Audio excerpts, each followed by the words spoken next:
So I've come to the end of a rather busy week at Westminster, which had a lot of protocol content as far as I was concerned.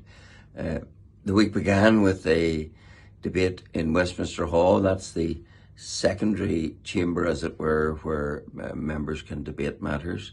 And it was in response to an e-petition calling for us to rejoin the EU. So you can imagine I was in my element at that, because it really was such an echo chamber of lamenters from Remainers who were just comparing notes of despair as to us having left the EU. So I had my say, and it certainly set a different tone than what the Remainers were saying.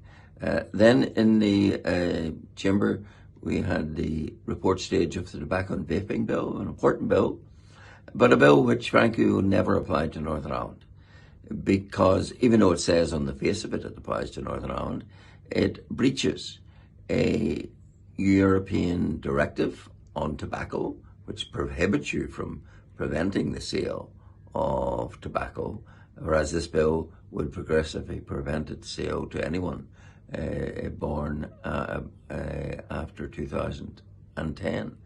And so I took some time to point all that out.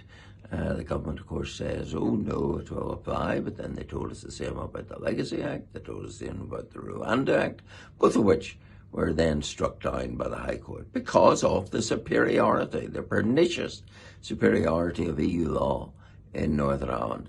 So with that, we had the finance statement by the Chancellor, who's scrambling around looking for more money, who's busting the economy as she goes.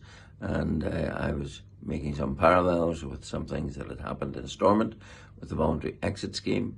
Then there was a debate, and to my surprise, I was the only member of Parliament, never mind unionist, from Northern Ireland to attend.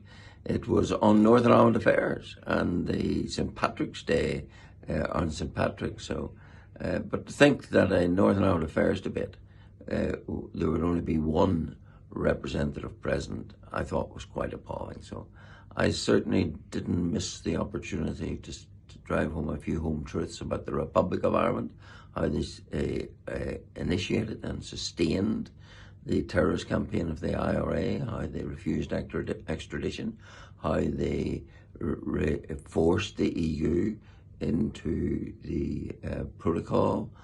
So yes, I had lots to say about that, and was glad to take that opportunity.